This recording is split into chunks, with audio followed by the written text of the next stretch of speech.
Olá, galera de Biologia do Dá Uma Força. Vamos começar hoje a nossa segunda aula do módulo de Biologia Molecular. Hoje nós vamos falar de carboidratos. Galera, a primeira aula, lembrando que foi de água e sais minerais. Então, se você não viu, dá uma olhada lá na primeira aula, que é super importante, tá bom, galera? Bom, vamos lá, vamos começar então, porque interessa. O que seriam, então, os carboidratos ou açúcares? São aqueles macronutrientes formados por carbono, hidrogênio e oxigênio. Lembrando na primeira aula que nós falamos que os principais elementos que constituem a matéria viva são justamente o carbono, hidrogênio, oxigênio e nitrogênio.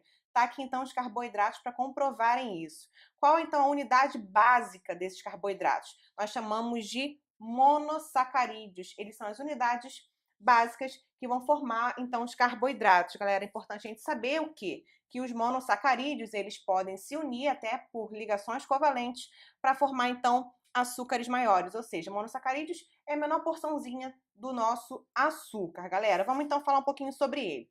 Os monossacarídeos, eles são as menores unidades de açúcar e não podem ser quebrados. O que isso significa? Significa que os monossacarídeos, eles sim vão ser aproveitados pela célula.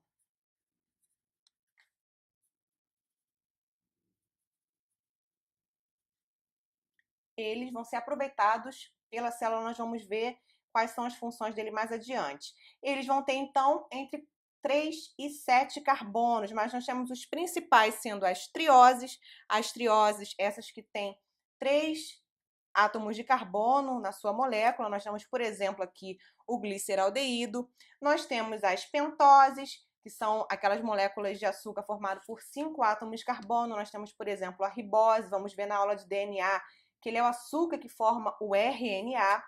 E como hexose, um açúcar muito importante que você com certeza já deve ter ouvido muito falar, que é a glicose, galera. Então, esses são os principais monossacarídeos. Vamos ver então agora um pouquinho sobre os disacarídeos. Disacarídeos, eles vão ser formados então pela união de dois monossacarídeos, como o próprio nome diz. Disacarídeos formado por dois monossacarídeos. Nós temos então aqui uma reaçãozinha para você olhar.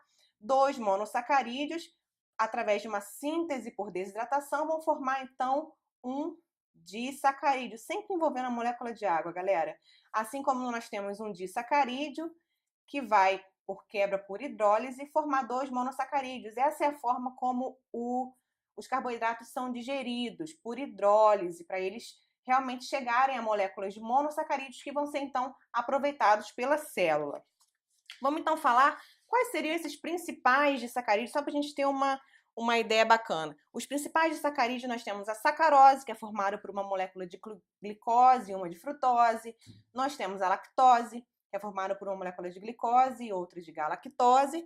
E nós temos a maltose, por exemplo, que é formada por duas moléculas de glicose. Vamos então falar sobre nossa última classificação, que é a classificação de polissacarídeos. O que seriam então os polissacarídeos? Eles são aquelas moléculas formadas por várias moléculas de monossacarídeos. Galera, é importante a gente só fazer um parênteses aqui, que existe o que alguns autores chamam de oligossacarídeos.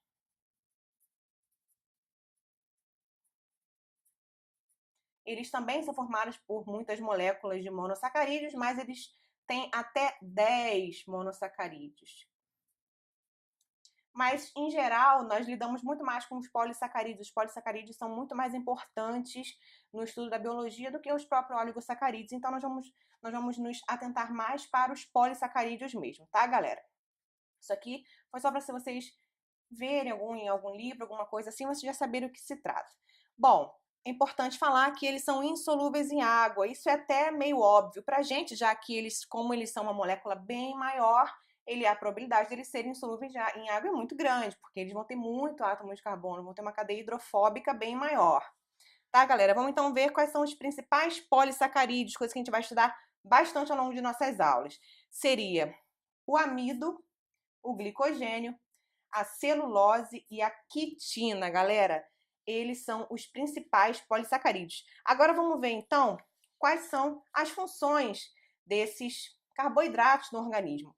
A função dele, a função principal, galera, é como fornecimento de energia. Porque o substrato preferencial a ser utilizado pelas células são os carboidratos. Como eu falei, eles vão usar as moléculas de monossacarídeos, que são aquelas que vão conseguir ser absorvidas pela célula. Outra, então, aqui só para a gente lembrar, a glicose é o monossacarídeo preferencial como fornecimento de energia para as células. Outra forma é como armazenamento de energia. Como assim? O excesso de açúcar que é produzido pelas plantas ou então ingerido pelos animais, ele pode ser armazenado como polissacarídeo. São aquelas reservas de curta duração que vão ser usadas, vão ser aquelas primeiras fontes usadas, no caso, por exemplo, do organismo em jejum. Nós temos aqui o amido como reserva vegetal e o glicogênio como reserva animal. E outra função mega importante dos carboidratos é a função estrutural. Por quê? Porque os carboidratos, eles também são capazes de formar estruturas que não são digeridas pelo organismo e que geralmente são muito resistentes estruturalmente, que é o caso, por exemplo, da celulose, que nós já citamos aqui, que é um polissacarídeo, e a quitina. A celulose, ela vai formar a parede celular das células vegetais e a quitina, ela forma o exoesqueleto, por exemplo, dos artrópodos. Então, são realmente carboidratos que exercem a função estrutural para esse organismo. Tá bom, galera? Bom, espero que vocês tenham entendido e nos vemos na próxima aula de lipídios. Até lá!